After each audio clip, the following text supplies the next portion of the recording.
Hello, everybody. It's Thursday, September the 25th, 2025. We'll probably put this out tomorrow. Looking at the headlines on CNN, the White House apparently is threatening mass firings, escalating the standoff with the Democrats.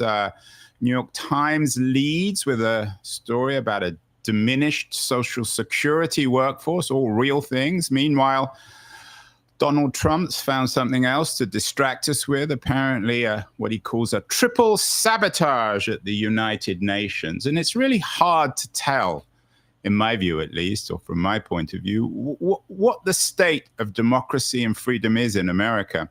We did a show earlier this week with my old friend John Roush from the Brookings Institute. He believes we're halfway to Hungary, we being America, and I'm not convinced of that, or maybe halfway to America is lost in the mid-Atlantic. Another old friend of mine is Micah Sifry. He's an old-time organizer, technologist, a guy who epitomizes, I think, the progressive community of New York City. He's the author of a wonderful Substack called The Connector. And I thought I'd invite him on to get his take, his reality check on America in late September 2025. So Micah, welcome to the show. I'm not sure if you've actually been on the show. You and I have done many things over the years, so it's wonderful to talk to you again. Are we, to borrow some language from John Roush, I'm sure you're familiar with his work, is America halfway to Hungary? And if it is, what exactly does that mean?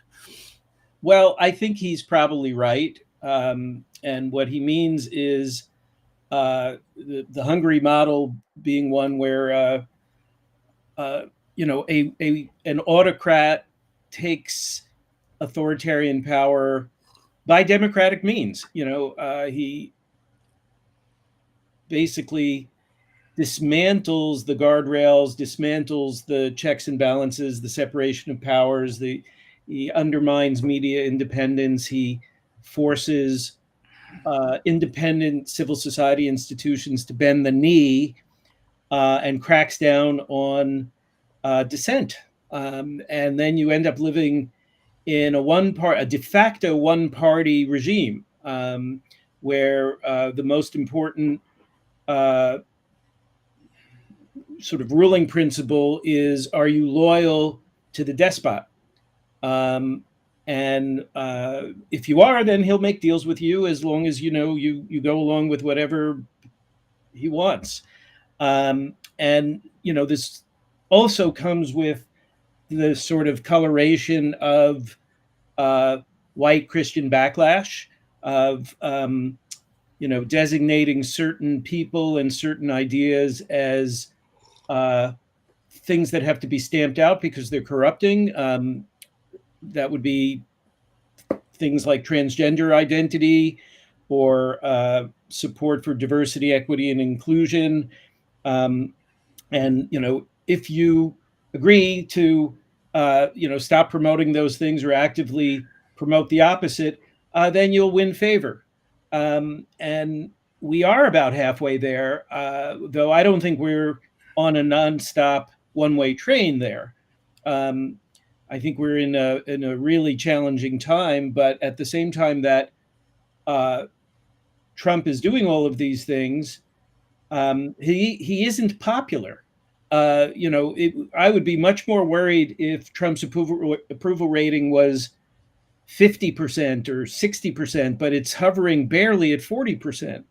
And the same goes for a lot of his minions. The things they're doing are largely unpopular.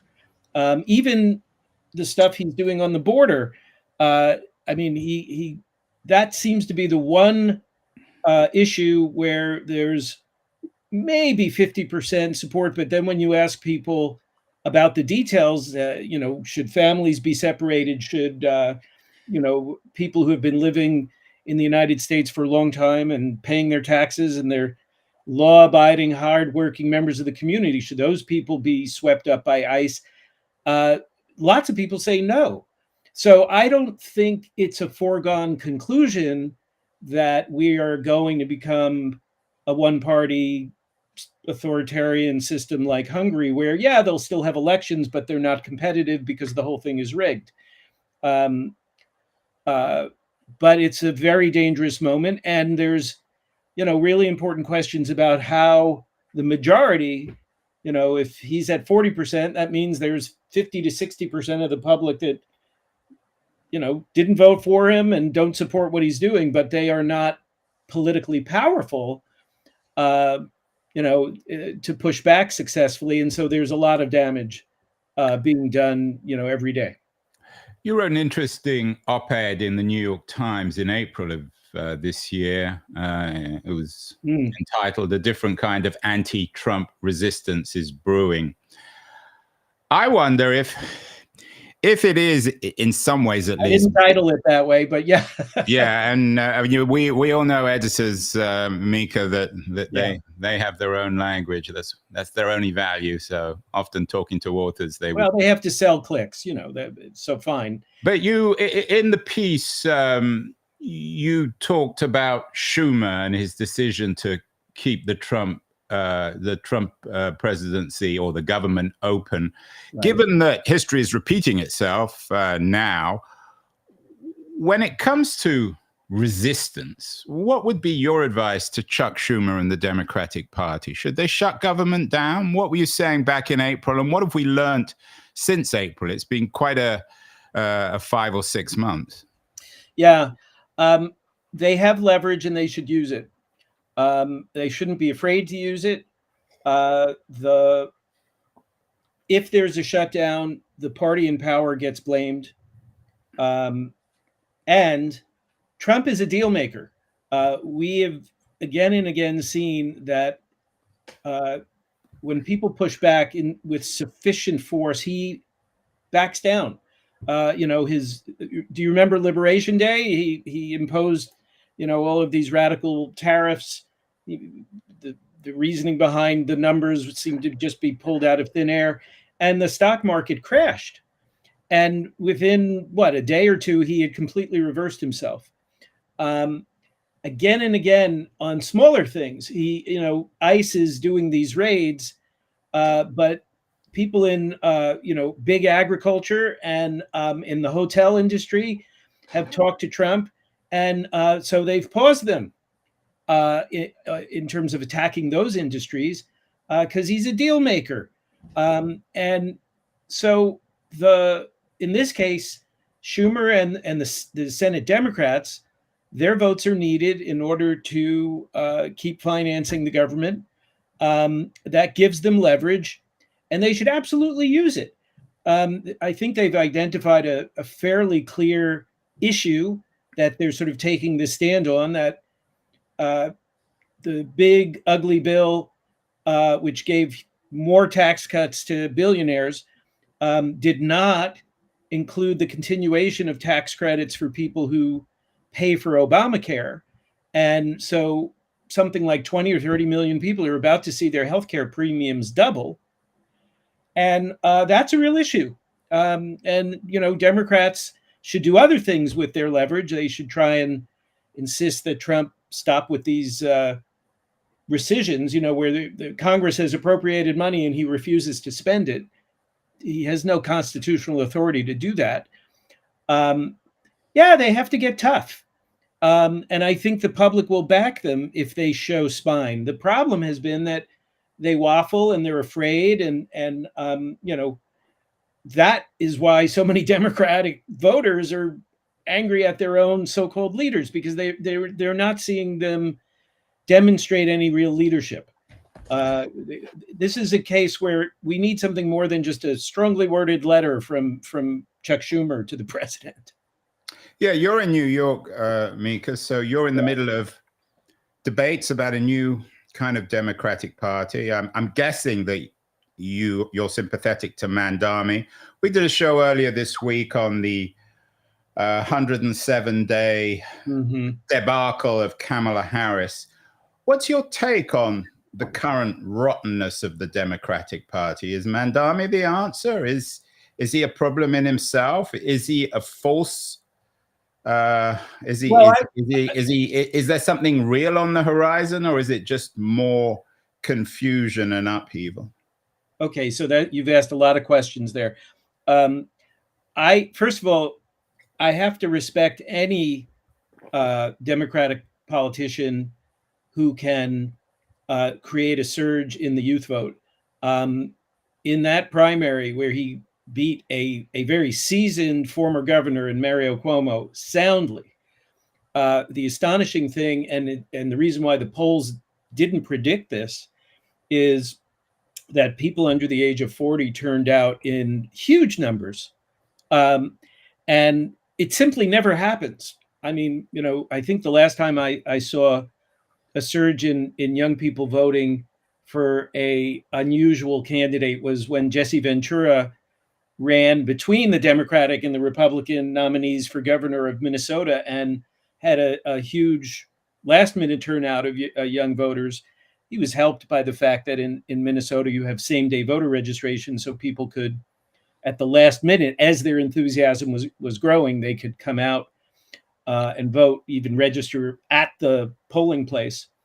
So I think Mamdani represents a generational shift that's underway inside the Democratic Party that we've needed for a long time. The Joe Biden era, the Jim Clyburn era, the Chuck Schumer, Nancy Pelosi. I mean, these people have been in power for too long, and they have not kept up with the times, nor have they figured out how to reach half the country that's under the age of 40. So I don't want to only look at Mamdani in ideological terms. There are people who are like, oh my God, he's a socialist. Well, so is Fiorello LaGuardia, who was one of New York City's great mayors. So in New York City, the way that Mamdani fits is we have a very, very robust tradition of public works in New York. The public schools, the public libraries, public transit, even the waterworks, which goes back even into the mid 1800s. That was all public spending that created the reservoir system that gives New Yorkers such good water. And so he is very much in the mainstream of New York City politics, and he will win, I think, a pretty convincing victory in November. I don't also think he is going to govern like an ideological socialist. I mean, in the same way that Bernie Sanders, when he was mayor of Burlington, which was the stepping stone to him then eventually, getting elected to Congress and then the Senate, he had to make sure that the snow was plowed and the streets were cleaned and the buses worked and all of those things. And mayors everywhere have to be are really more accountable because of the directness of their relationship to their constituents.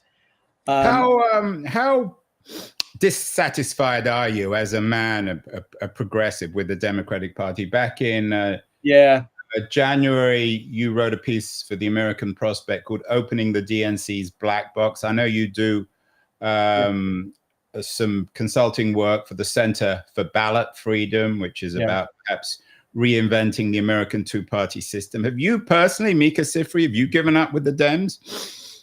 Well, as a pragmatic voter where I live, I'm a registered Democrat because the main game for electing people from where I live is inside the Democratic primary.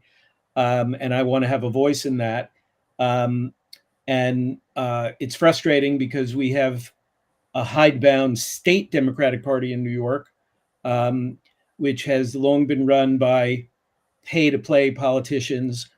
And so there's a battle inside that party that is ongoing. For many years, when Andrew Cuomo was the governor, he had a very cozy relationship with state Republicans. And one of the side effects of Donald Trump getting elected in 2016 is a lot of grassroots Democrats in New York looked around and said, why are Democrats so cozy with the Republicans in the state legislature? And a whole bunch of them were actually voted out in the primaries. So there's a lot of potential for renewal and change inside the Democratic coalition here in New York. At the same time, we have the thing that the Center for Ballot Freedom is trying to do. New York is one of the few states that never lost the ability for minor parties to fuse, to have their own separate line on the ballot, but cross-endorse candidates of the major parties when they thought those candidates were close enough to their values and could be, in effect, drawn towards the smaller parties' program if enough people vote on that party line. So in New York, we have the Working Families Party. In 2020, I think Joe Biden got 400,000 votes on the Working Families Party line, which contributed to his victory in New York. And every other politician in New York knows exactly how many votes they got for their election on the Working Families Party line. Same thing is true for the Republicans with the Conservative Party here in New York, which gives conservatives some leverage that they wouldn't have in other places. So we have a more vibrant, open system here.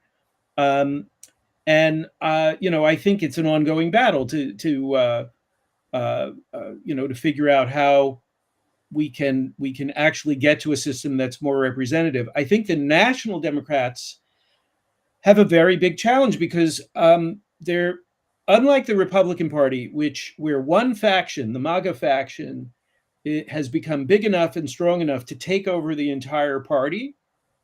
And then when you win power in our two-party system, they now have tremendous power. There may be 20% of the voters in America would say they identify as MAGA. That's off of a recent YouGov poll.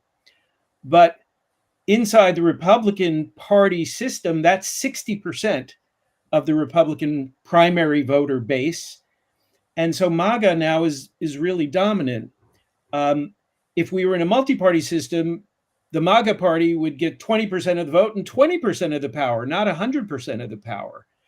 The Democratic Party has a different problem, which is we don't have a dominant faction. The Democratic Party is, I would say, a coalition of different factions. And what you see again and again is that the two major factions, you might call them, the Bernie AOC side of the party and the more Hakeem Jeffries, Nancy Pelosi, Chuck Schumer side. One is more corporate, one is more anti-corporate. But they have very, very strong differences. And the only time they ever kind of put the differences behind them is when somebody wins the Democratic Party's presidential nomination and everybody tries to get behind that person.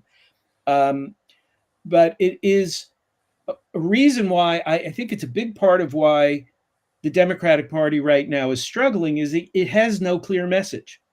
And you can't get to a clear message when you are so divided by factions. If we had a multi-party system, the Democrats would probably break into, at least two, if not more, different parties. And those parties would each have their own identity and they would form pragmatic coalitions to win elections. The same way that lots of, multi-party systems work across Europe. We are stuck inside of what my friend Lee Drutman calls the two-party doom loop. Lee's been on the show. Another person who's been on the show is someone you did an interesting Substack post about in your conversation. Ian Bassin of Protect Democracy, a Yale law grad, very thoughtful guy, about protecting democracy. What's your view on how Americans, not just perhaps progressives, but all Americans can indeed protect democracy in this weird, surreal Trumpian age where we are, so to speak, halfway to Hungary? Yeah, the thing that is very much on my mind now, and particularly more since Charlie Kirk's assassination and the the blast radius, the way that is still rippling through everybody's psyches, is how do we break this cycle of polarization that we're on in a way that strengthens the pro-democracy majority, weakens the populist authoritarian minority. And because one of the things that I've noticed is, there are certain ways of organizing and protesting and trying to have a political impact that we fall into often quite unconsciously by habit, that have the perverse effect of not just organizing our side, but also organizing the other side. Years ago, I was I remember a historian of the 1960s who made this comment to me. I think his name was Donald Brown. I really ought to go back and double check. And he said, what we meaning the anti-war movement, the peace movement in the late 60s. He said, what we didn't realize as we were organizing many of our protests is at the same time we were also organizing the police. We were organizing the other side. If you demonize your opponent, you don't necessarily convince them to defect from the position that they're holding. You strengthen their feeling like, those people are evil and I've got to stick to my guns, metaphorically. And so we have a challenge. There is a movement in the United States that goes way beyond whatever the Democratic Party is doing. We do not expect leadership from the Democratic Party in fixing this. That's one of the reasons I wrote that New York Times op-ed. These guys are not organizers. Chuck Schumer doesn't know anything about community organizing. He knows a lot about fundraising, and he knows a lot about how to win a majority in the Senate so that he can go back to being Senate Majority Leader. That's what he specializes in. I thought that all these newly fired federal workers who really have been at the tip of the spear in terms of who's been most immediately harmed. The DOJ cuts were arbitrary. Now they're talking about expanding with further mass firings. And the thing is that in the abstract, federal workers get a bad rap. A lot of people say, "Oh, they're bureaucrats." I hate bureaucrats. They just interfere with my ability to start a business or whatever. But many of these federal workers are devoted to serving every American. They take an oath to the Constitution, which they believe in very strongly, and a lot of what they do is just basic services. I need the Weather Service to be able to give me accurate predictions on hurricanes. We need the people who make sure our roads are safe or the food we eat isn't poisonous to be able to do their jobs.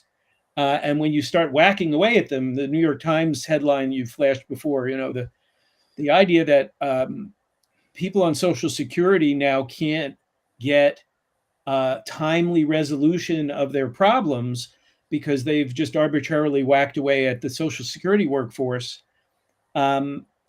It's incredibly damaging, and those people who are losing their jobs, I've talked to a lot of them, and I think a lot of them are very different than the sort of women's march. Right. I mean, Micah, let me jump in here. I was talking to a young woman who came to stay last week with us. Mm-hmm. Woman on the left, and she was talking about leaving America. She said she's going to wait till next year to see what happens in the midterms.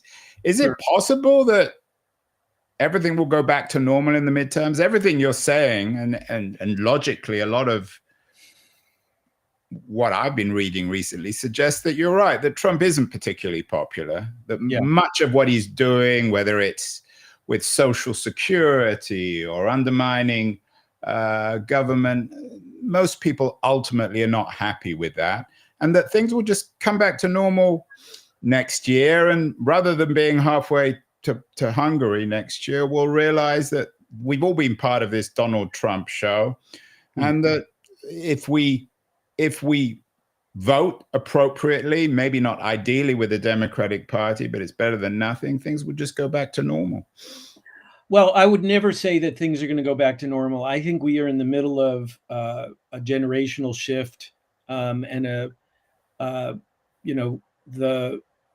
big part of why Trump won, apart from Kamala Harris inheriting a mess and not having enough time to fix it, And in general, Democrats, national Democrats, definitely deciding that they could ignore the fears and resentments of working class Americans because they would just get more suburban votes. To, Chuck Schumer literally said, for every, vote that we lose in West Virginia's, the working class there, we'll get 2 votes in the suburbs of Philadelphia.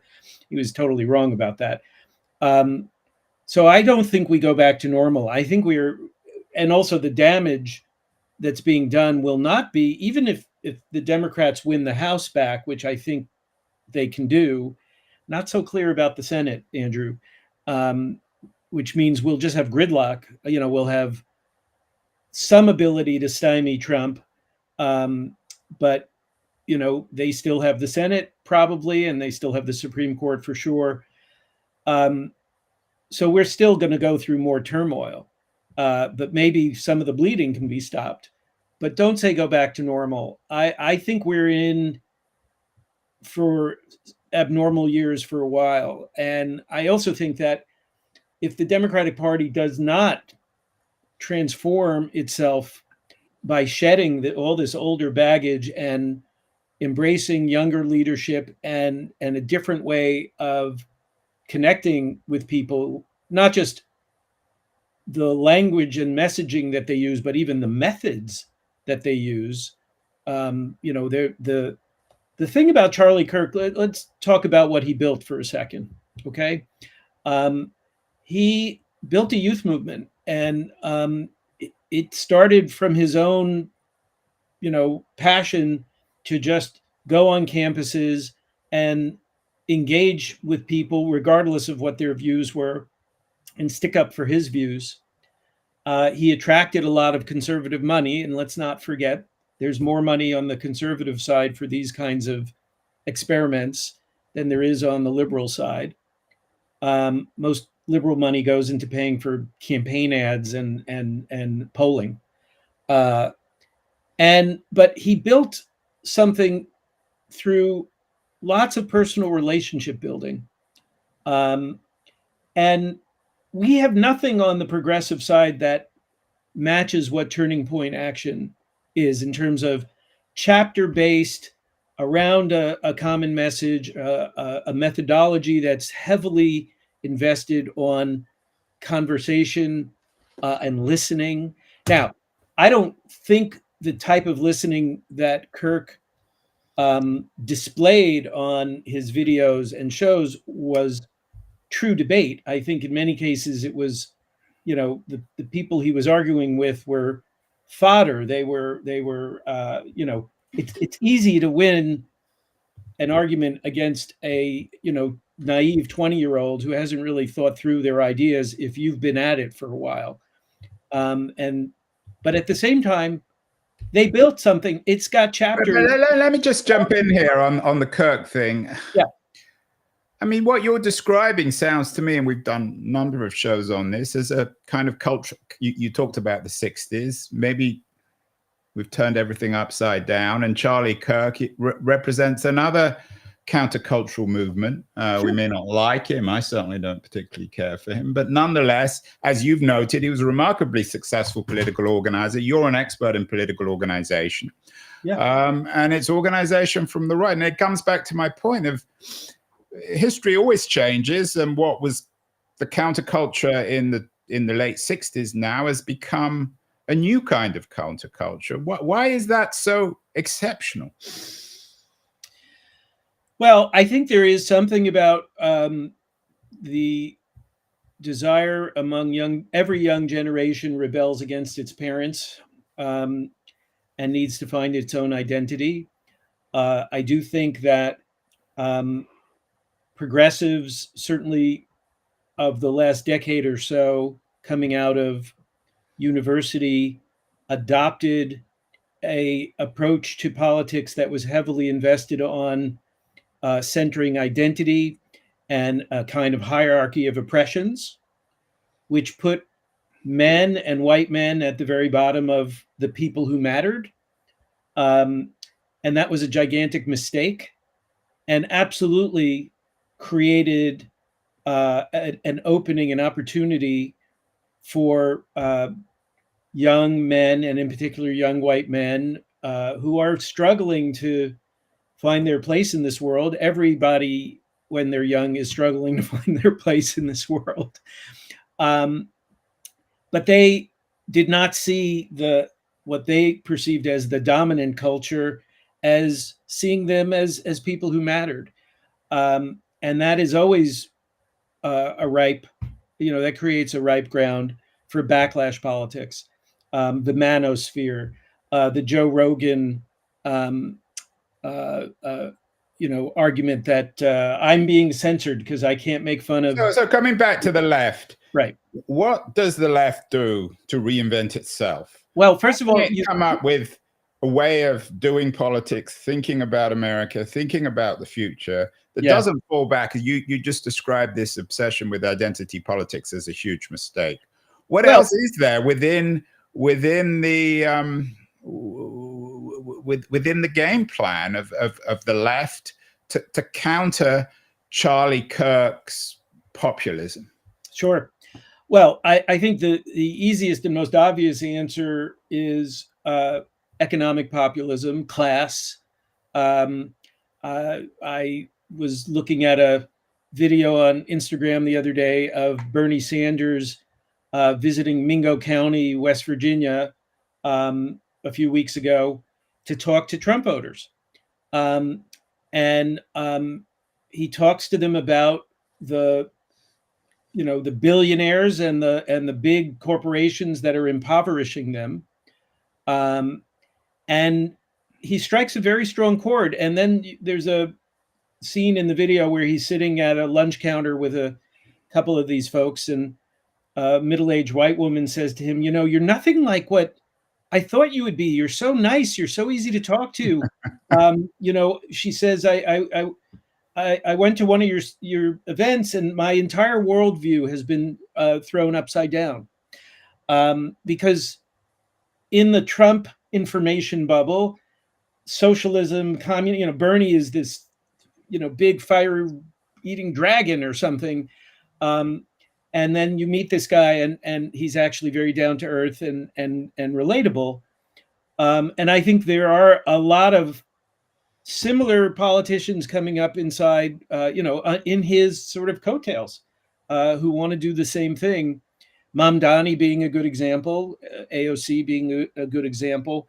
Not all of them will necessarily be right on all the progressive issues. People don't even remember this, but when Bernie Sanders was coming up in Vermont, he was very pro-gun rights. It was very late in his career, I think, that he began to talk about gun control. And why is that? Because most people in Vermont hunt, and especially the working class people. And in the northern kingdom of Vermont, which is the northeast corner, where Bernie does surprisingly well, even though that's the most Republican part of the state. So there's another way of doing this. We don't have to invent something new, really.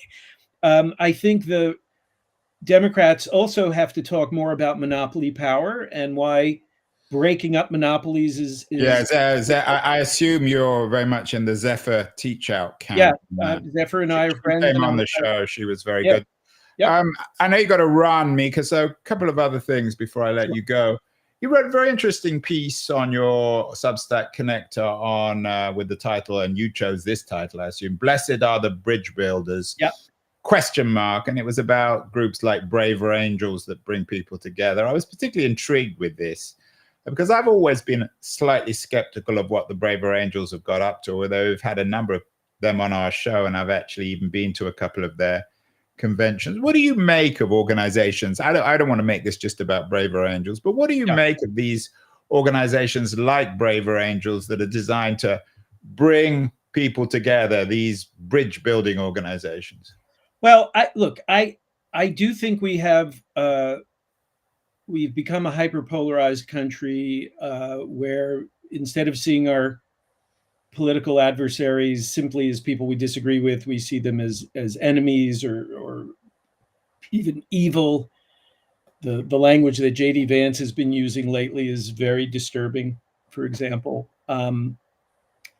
And that tendency, we have to figure out how to interrupt it and lower the temperature back to a level where we can still talk to each other, even if we strongly disagree. And I think that is Braver Angels and the whole, this civic renewal, bridge building sector. There are a bunch of organizations that kind of travel in their wake. What I was upset with them about, they did an event a few days after Kirk's assassination. And I tuned in to see, what would they say? And what frustrated me is that they don't, there's a real danger right now that it's not just that we're hyperpolarized, it's that one side has all the levers of governmental power, and is absolutely using them at a speed and scale that we've never seen, to dismantle and destroy their opponents, as Stephen Miller would put it.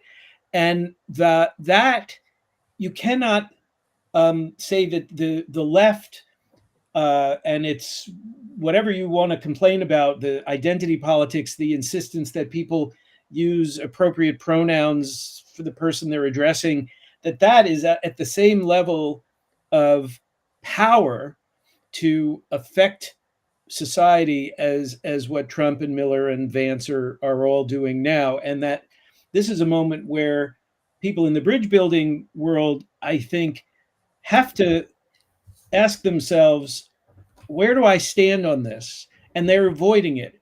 And they're avoiding it because I think their methodology is, if we emphasize it, we're going to lose our Republican participants.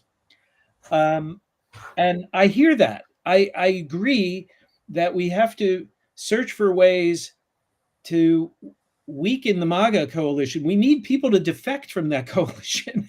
The idea that somehow progressives will get strong enough to defeat MAGA is a mistake, because as progressives get more, if we get more and more shrill, we will just help MAGA get stronger at the same time.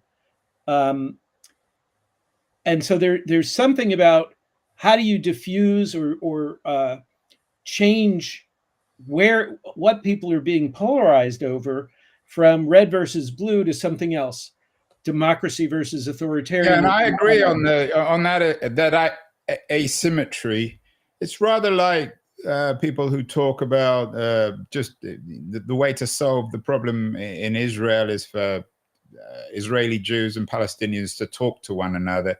It's a similar sort of asymmetry there, or more exaggerated, of course, there than it is here. So in a sense, maybe rather than being halfway to Budapest or halfway to Hungary, we're halfway to Jerusalem or Tel Aviv. Well, I actually think what Israel is doing right now is what happens when you get a right-wing government, already the most right-wing government even before October 7th, and then your enemy throws a pogrom at you, and the country goes mad, and they are now led, and you have a corrupt, leader who needs the war to keep going so he can avoid his day in court, and losing his governing coalition. So it's not exactly analogous, but 70% of Israelis now want the war to be over.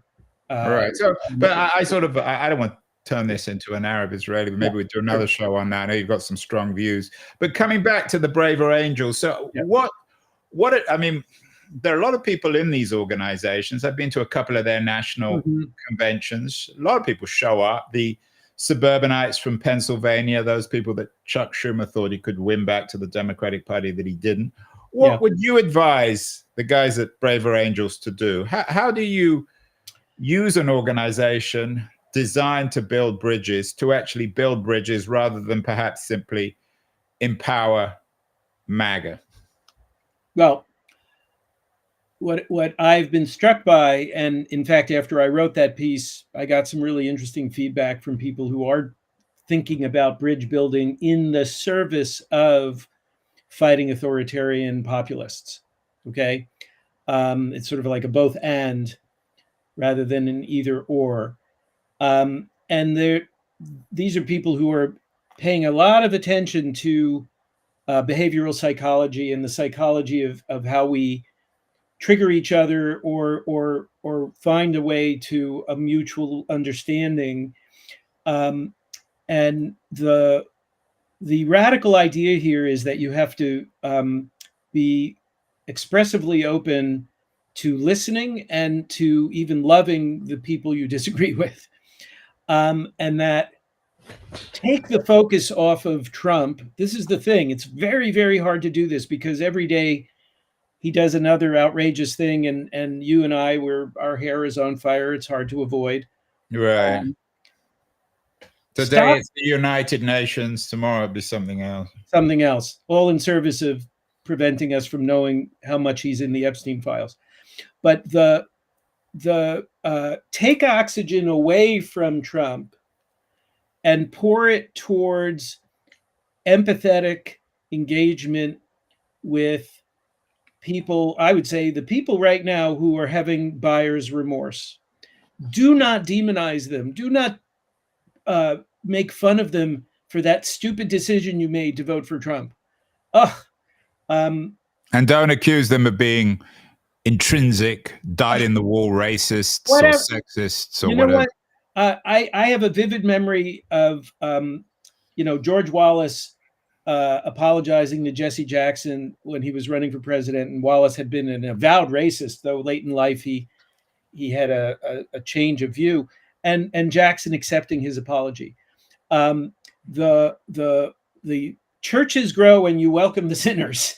One of the very, very problematic aspects of a certain part of left culture is this insistence on purity, on if you're not saying things the right way or haven't read the right books or wearing the right whatever, you're not good enough to join my club.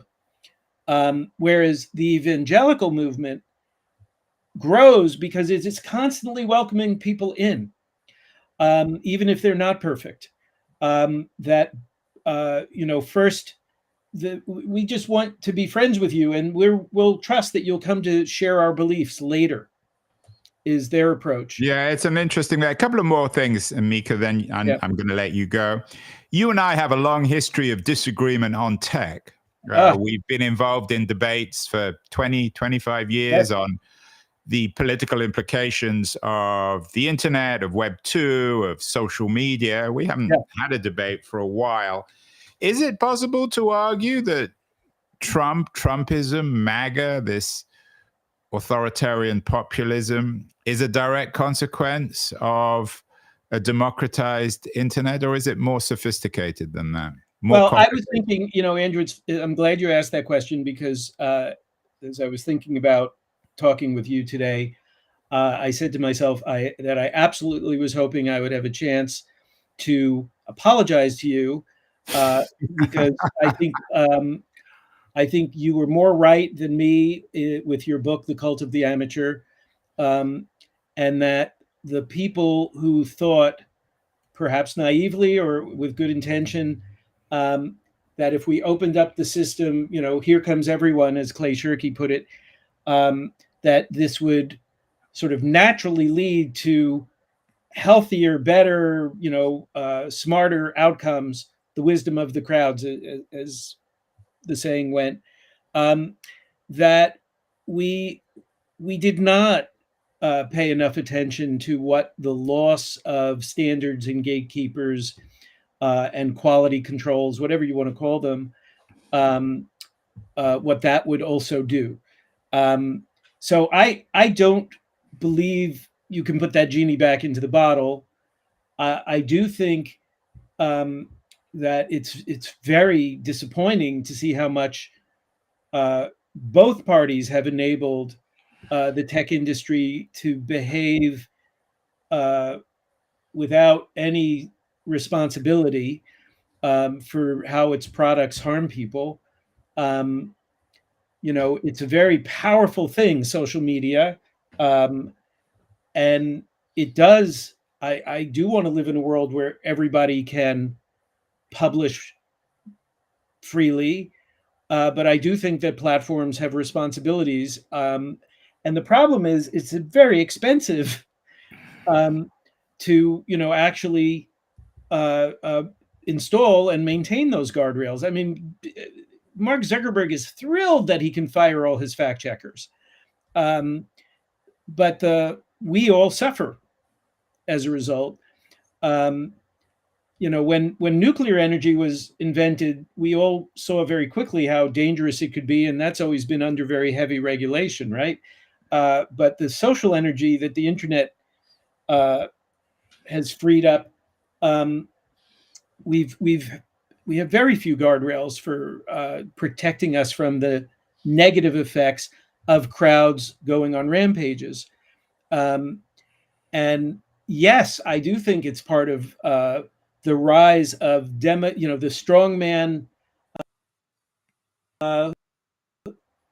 Jeremy Hyman's and Henry Timms wrote New Power, and they invented this term, meaning a whole range of people from Hungary to the Philippines to the United States and even Brazil, etc., where you've seen these kind of very successful demagogues who use the slipperiness of social media to their advantage.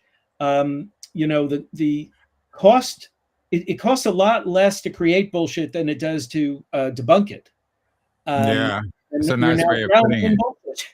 And it's very disorienting. And the scariest thing is the rise of nihilism. We've now seen a number of depraved individuals who, as best as I can tell, have no particular ideology at all other than burn it all down. The guy who shot at Trump also had Biden on his calendar. I don't think he had an ideology. Yeah, it's a return to the sort of Russian nihilism of the late 19th century, this disdain for doing anything except violence, a lack of respect for human life. Even a competition for notoriety, yeah.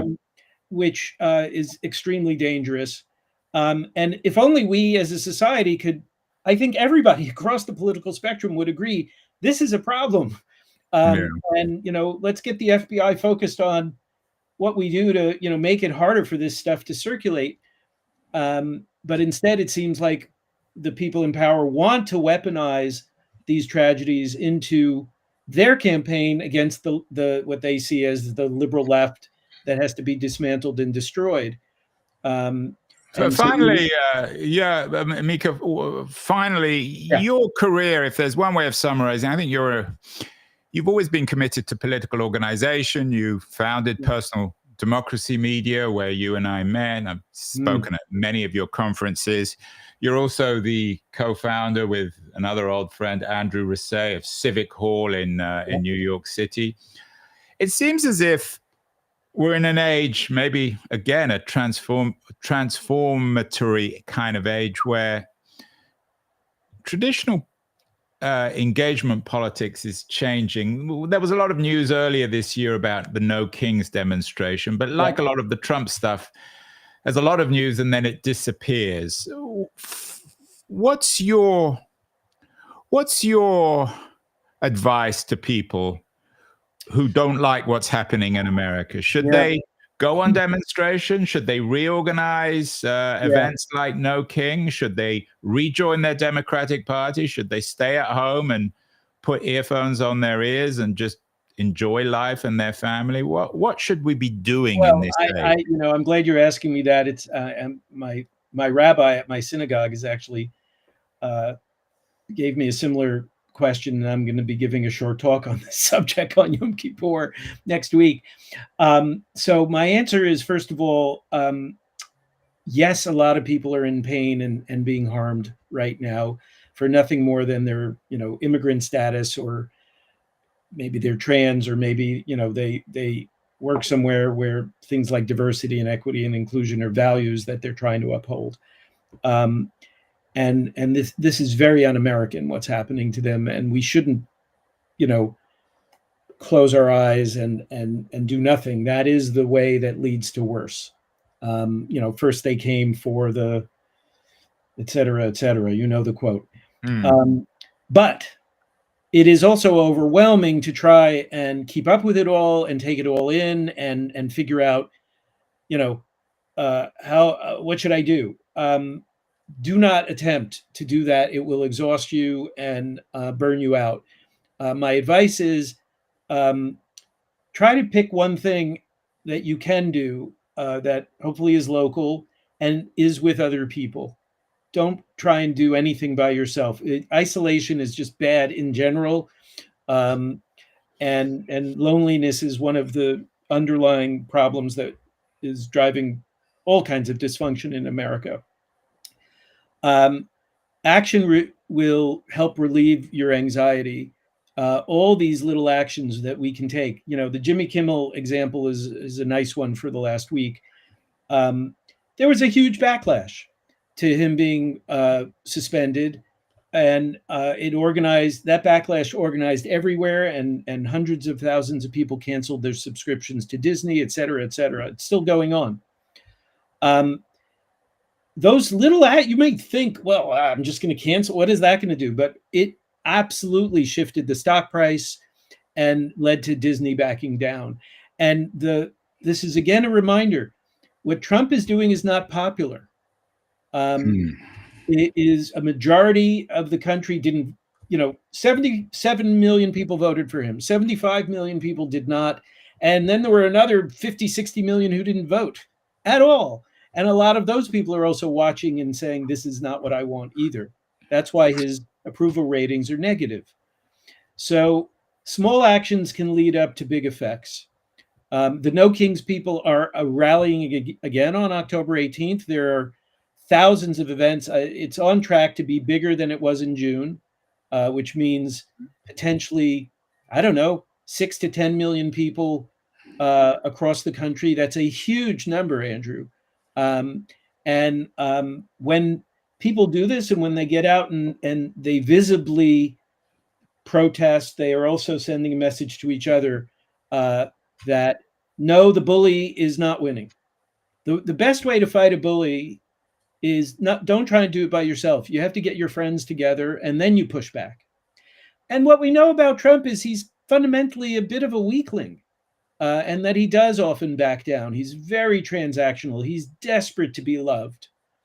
So there are many, many ways that we can push back. Well, wise words from Micah Sifry, the publisher of an excellent Substack, The Connector. Micah, we'll have to get you back on the show.